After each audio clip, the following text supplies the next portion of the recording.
Good morning students. आज का हमारा विषय है हमारी दूसरी पुस्तक अंतराल, जिसका कि पहला चैप्टर है पाठ नंबर 1 सूरदास की झोपड़ी। ये प्रेमचंद जी के द्वारा लिखा गया चैप्टर है। तो पहले हम पाठ का परिचय करते हैं। सूरदास की झोपड़ी प्रेमचंद जी के उपन्यास रंगभूमि का एक अंश है। एक दृष्टिहीन व्यक्ति जितना बेबस और लाचार जीवन जीने का अभिशप्त होता है, सूरदास का चरित्र ठीक इसके विपरीत है।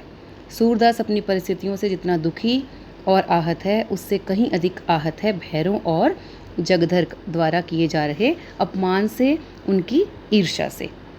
भैरों की पत्नी सुभागी भैरों की मार के डर से सूरदास की झोपड़ी में छिप जाती है और सुभागी को मारने भैरव सूरदास की झोपड़ी में घुस जाता है, किंतु सूरदास के हस्तक्षेप से वह उसे मार नहीं पाता। तो इस घटना को लेकर पूरे मोहल्ले में सूरदास की बदनामी होती है। जगदर और भैरव तथा अन्य लोग उसके चरित्र पर प्रश्न उठाते हैं। इस घटना से उसे इतनी आत्मग्लानि हुई कि वे फूट फूट कर रोया। भैरव को उकसाने और भड़काने में जगधर की प्रमुख भूमिका रही। उसे ईर्ष्या इस बात की थी कि सूरदास चैन से रहता है, खाता पीता है, उसके चेहरे पर निराशा तक नहीं झलकती। सूरदास के चरित्र की विशेषता यह है कि झोपड़ी के जला दिए जाने के बाद भी वह किसी से प्रतिशोध लेने में विश्वास नहीं करता, बल्कि पुनर्निर्माण में विश्वास करता है। इसलिए वह मिठुआ के सवाल कि जो कोई 100 लाख बार झोपड़ी को आग लगा दे के जवाब में दृढ़ता के साथ उत्तर देता है कि हम तो 100 लाख बार बनाएंगे। तो इस प्रकार से बच्चों पाठ का संक्षिप्त जो परिचय था वो हमने आपको दिया। तो अब हम चैप्टर का सार पढ़ते हैं, जिससे कि आपको जो ये कहानी है वो और भी ज़्यादा क्लियर हो जाए। तो इसका सार इस प्रकार है बच्चों। रंगभूमि उपन्यास का नायक जो है सूरदास, वह एक अंधा व्यक्ति है।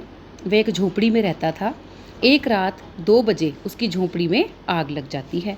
ये आग भैरव ने लगाई थी। भैरव का अपनी पत्नी सुभागी से झगड़ा हो गया और वह सूरदास की झोपड़ी में रह रही थी।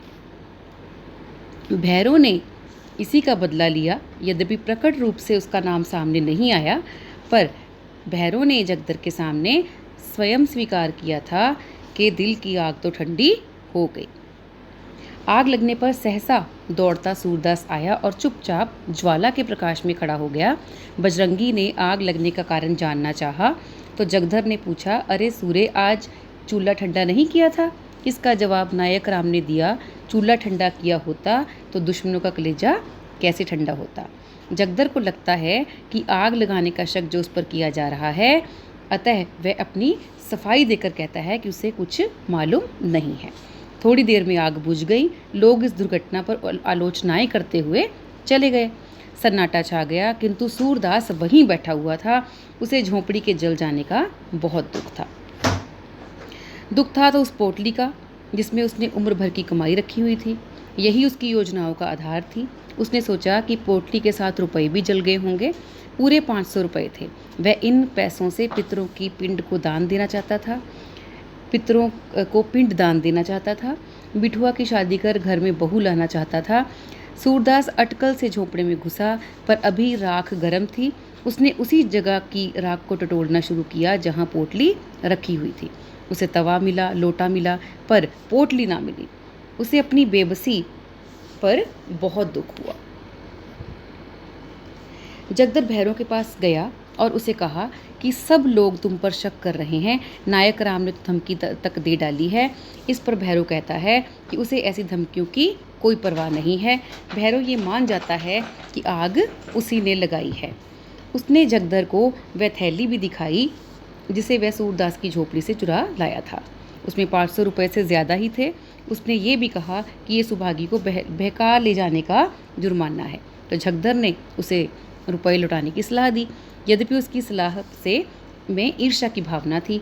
यदि भैरव आधे रुपये उसे दे देता तो उसे तसल्ली हो जाती।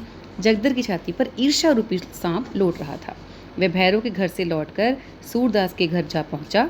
सूरदास को राख इधर उधर करते जगदर ने पूछा, अरे क्या ढूंढते हो? सूरदास थैली की बात छिपा गया और बोला, लोटा परात तवा देख रहा था। जगदर ने पूछा, और वह थैली किसकी है? जो भैरव के पास है। तो ये सुनकर सूरदास चौंक गया। वह समझ गया कि भैरव ने आग लगाने से पहले वह थैली निकाल ली होगी, पर वह जगधर के सामने अपनी जमा पूंजी का रहस्य प्रकट नहीं करना चाहता था। अतः बोला, मेरे पास थैली वैली कहाँ होगी, किसी की थैली होती तो भीख मांगता। इतने में सुभागी वहां आ पहुंची।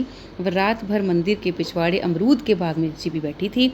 वह जानती थी कि यह आग उसके पति ने, भैरव ने लगाई है, तो भैरव ने उस पर कलंक लगाया था।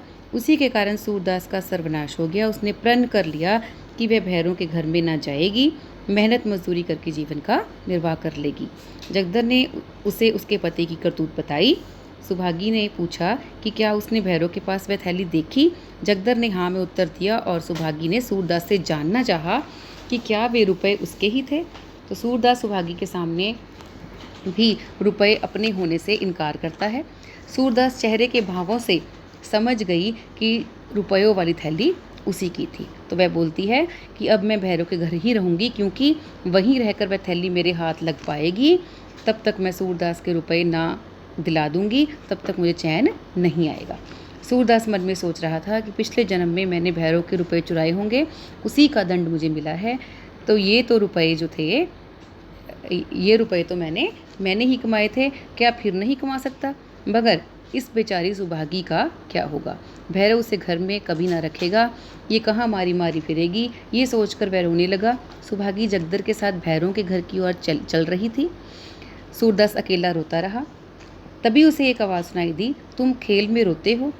ये बात घीसू ने मिठुआ को कही थी। इस बात को सुनकर सूरदास को कुछ ज्ञान हुआ। मैं तो खेल में रोता हूँ, कितनी बुरी बात है। सच्चे खिलाड़ी कभी नहीं रोते, धक्के खाते हैं, बाजी हारते हैं, पर मैदान में डटे रहते हैं। तो ये सोचकर सूरदास खड़ा हुआ और विजय गर्व की तरंग में राख के ढेर को अपने दोनों हाथों से उड़ाने लगा।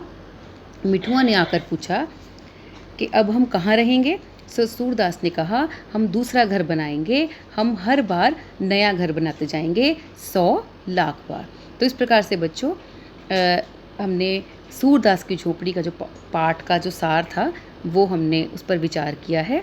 तो नेक्स्ट जो वीडियो है उसमें हम इसके प्रश्न उत्तर जो हैं उन पर विचार करेंगे। तो आपने ये चैप्टर अच्छे से पढ़ना है और प्रेमचंद जी का जीवन परिचय अपनी कॉपीज़ पर लिखना है। धन्यवाद।